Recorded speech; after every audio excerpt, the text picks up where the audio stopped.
Everyone, welcome to channel learn with ease. आज हम solve करेंगे अकाउंटिंग रेशियोज चैप्टर से question number 8, 9, 10, 11, 12 and 13। Chapter 4 TS Grewal की book से class 12 accounts. Online classes, online tuitions के लिए आप मुझे स्क्रीन पर दिए गए नंबर पर व्हाट्सएप कर सकते हो अपना नाम और क्लास। और आप अगर सॉल्यूशन ढूंढ रहे हो टीएस ग्रेवाल और DK Goyal new edition book के, तो चैनल के होम टैब पर क्लिक करो। आपको सभी सॉल्यूशंस अपलोडेड मिलेंगे। पोस्ट सेक्शन में एमसीक्यूज मिलेंगे क्विज की फॉर्मेट में और एमसीक्यूज के सॉल्यूशन से शॉर्ट्स में। साथ ही अब आप इस सॉल्यूशन को इंग्लिश और हिंदी दोनों ही लैंग्वेज में देख सकते हो। उसके लिए आपको ये सेटिंग का बटन प्रेस करना है और ऑडियो ट्रैक की ऑप्शन से इंग्लिश या हिंदी को सिलेक्ट करना है। तो बहुत कुछ है चैनल पर, विजिट द चैनल। अच्छा लगे तो शेयर और सब्सक्राइब जरूर करना। क्वेश्चन नंबर 8 में आपको करंट रेशियो कैलकुलेट करनी है इस डाटा के बेस पर। डाटा क्या है हमारे पास? करंट एसेट 7,50,000, लेकिन करंट लाइबिलिटीज नहीं। करंट लाइबिलिटीज कैसे निकालें? वर्किंग कैपिटल है हमारे पास 2,50,000। वर्किंग कैपिटल आपकी करंट एसेट और करंट लाइबिलिटीज का डिफरेंस है। तो अगर मुझे करंट लाइबिलिटीज निकालना है तो क्या करें? इस इक्वेशन में तीन की जगह आपके पास दो चीजें हैं, तो हम थर्ड चीज को फाइंड कर सकते हैं, थर्ड की फिगर निकाल सकते हैं। तो कैसे निकालेंगे? Current liabilities is equal to current assets minus working capital. Current asset क्या है? करंट लाइबिलिटीज और वर्किंग कैपिटल का एडिशन है। तो अगर आपने करंट एसेट में से वर्किंग कैपिटल को हटा दिया तो क्या बचेगा? Current liabilities. तो 7,50,000 माइनस 2,50,000, 5,00,000 करंट लाइबिलिटीज आ गई। अब रेशियो हम निकाल सकते हैं 7,50,000 अपॉन 5,00,000, 1.5:1। जितनी आपकी करंट लाइबिलिटीज है उसकी 1.5 टाइम्स आपकी करंट एसेट्स है। इसके बाद क्वेश्चन नंबर 9 में एक ऑर्गेनाइजेशन की करंट लाइबिलिटीज है, करंट रेशियो आपको दी है। अब ये चाहता है कि क्रेडिटर को पेमेंट की जाए 30,000 और इसके बाद करंट रेशियो पर क्या इंपैक्ट होगा यही आपको बताना है। तो सबसे पहले देखो, हमारे पास करंट एसेट नहीं है लेकिन करंट लाइबिलिटीज है 1,75,000। इसका मतलब रेशियो अगर आपकी 2:1 है तो आपकी करंट एसेट्स इसकी डबल है, 2 टाइम्स है। तो हम क्या करेंगे? 1,75,000 को 2 से मल्टीप्लाई करेंगे तो करंट एसेट आ गई 3,50,000। अब अगर हमने क्रेडिटर को पेमेंट की 30,000, तो इससे क्या होगा? पेमेंट करोगे तो आपका कैश डिक्रीज होगा, आपकी करंट एसेट डिक्रीज होगी, और क्रेडिटर को पेमेंट करने से आपकी करंट लाइबिलिटी भी डिक्रीज हो जाएगी। तो दोनों पर इंपैक्ट आ रहा है, दोनों ही कम हो रहे हैं सेम अमाउंट से।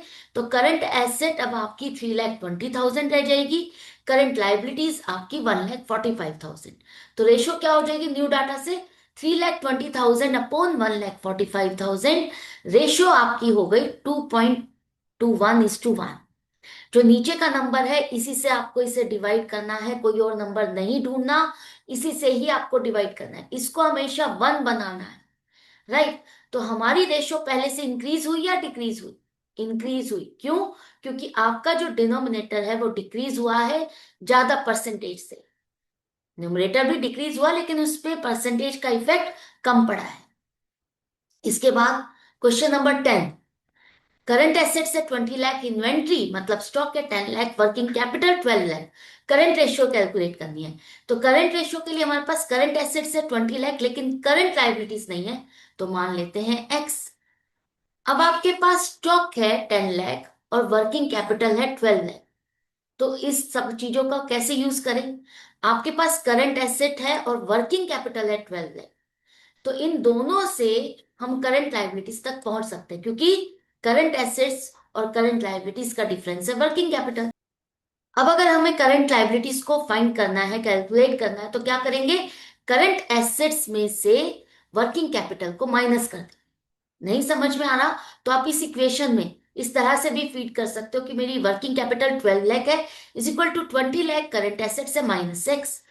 अब अगर आप इस इक्वेशन को सॉल्व करोगे तो एक्स की वैल्यू आ जाएगी 8,00,000। एक्स आपने किसको माना? Current liabilities. तो करंट लाइबिलिटीज 8,00,000 आ गई, करंट एसेट भी है तो रेशियो हम निकाल सकते हैं 20,00,000 अपॉन 8,00,000, 2.5:1। आपकी करंट लाइबिलिटीज की 2.5 टाइम्स आपकी करंट एसेट्स है। तो अब आप कहोगे कि इन्वेंट्री इसका क्या यूज हुआ? तो जो आपको यहाँ पर क्वेश्चन में डाटा दिया है, जरूरी नहीं कि वो आपकी इस रेशो में काम आएगा। कुछ चीजें आपको कंफ्यूज करने के लिए दी जाती है, तो आपको कंफ्यूज नहीं होना। इसके बाद क्वेश्चन नंबर 11 में ट्रेड पेबल्स हैं 50,000। ट्रेड पेबल्स मतलब क्रेडिटर्स। वर्किंग कैपिटल है 9 लाख और करंट लाइबिलिटीज है 3 लाख। करंट रेशियो कैसे निकालें? करंट रेशियो के लिए हमारे पास करंट लाइबिलिटीज है लेकिन करंट एसेट नहीं। अब जो ट्रेड पेबल्स है, क्या हमें करंट लाइबिलिटीज में ऐड करना चाहिए? क्योंकि ये आपके क्रेडिटर्स हैं, क्या हम इसे ऐड करें? नहीं।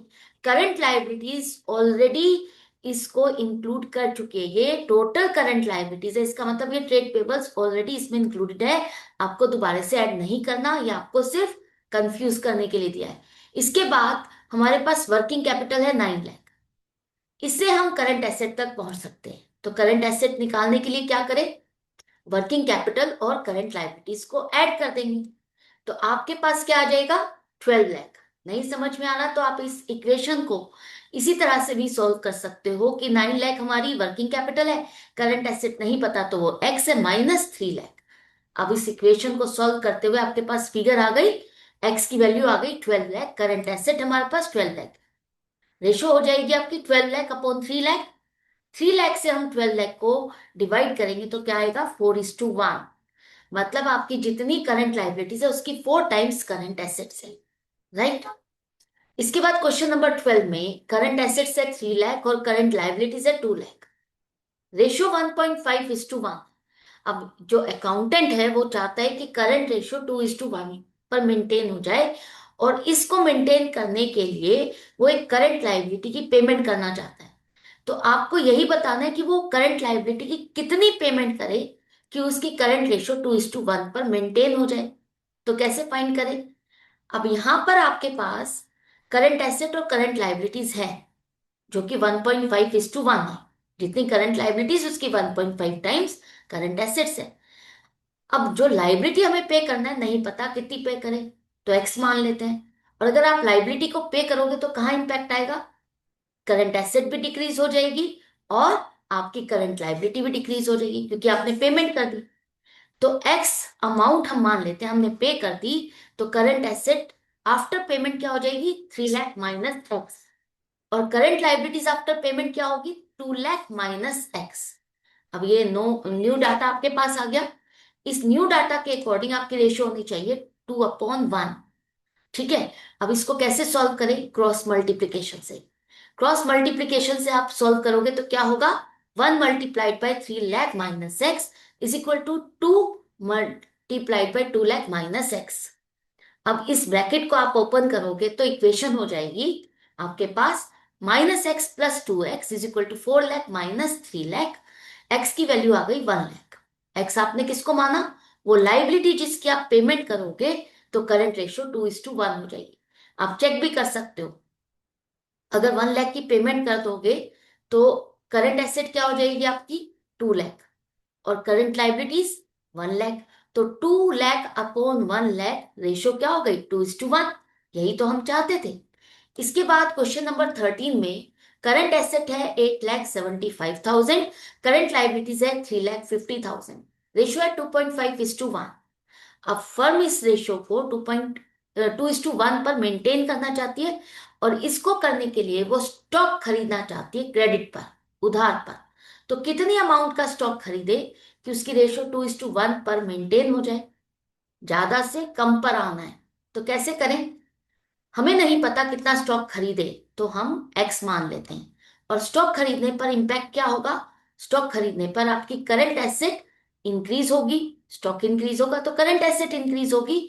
और आपने क्रेडिट पे खरीदा तो इसका मतलब क्रेडिटर्स इंक्रीज होंगे, तो करंट लाइबिलिटीज भी इंक्रीज होगी। तो करंट एसेट 8,75,000 प्लस एक्स होगा, और current liabilities after purchase 3,50,000 plus x हो जाएगा। इस न्यू डाटा से आपकी रेशियो क्या होनी चाहिए? 2:1, मतलब 2/1। अब इसको भी क्रॉस मल्टीप्लीकेशन से सॉल्व करो।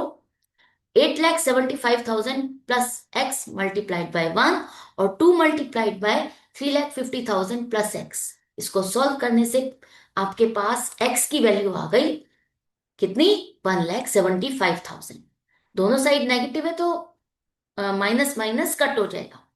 तो 1,75,000 है वो स्टॉक जो आपको खरीदना है क्रेडिट पर, ताकि हमारी रेशियो 2:1 पर मेंटेन हो जाए। इसे चेक कर सकते हो, कैसे चेक कर सकते हो कि करंट एसेट अब आपकी न्यू क्या होगी, 8,75,000 प्लस 1,75,000, 10,50,000, और करंट लाइबिलिटीज होगी 3,50,000 प्लस 1,75,000, 5,25,000। तो 10,50,000 अपॉन 5,25,000, 2:1 की रेशियो हो जाएगी। तो ये क्वेश्चन भी आपने सॉल्व कर लिया। आई होप आपको अच्छे से समझ में आ गया है। तो इसी तरह से आपको कनेक्टेड रहना है, सीखते रहना है, समझते रहना है। अगर वीडियो हेल्पफुल लगे तो लाइक का बटन प्रेस करना और ज्यादा से ज्यादा फ्रेंड्स में शेयर करना। हम मिलेंगे नेक्स्ट वीडियो में नेक्स्ट क्वेश्चन के साथ। Goodbye and take care.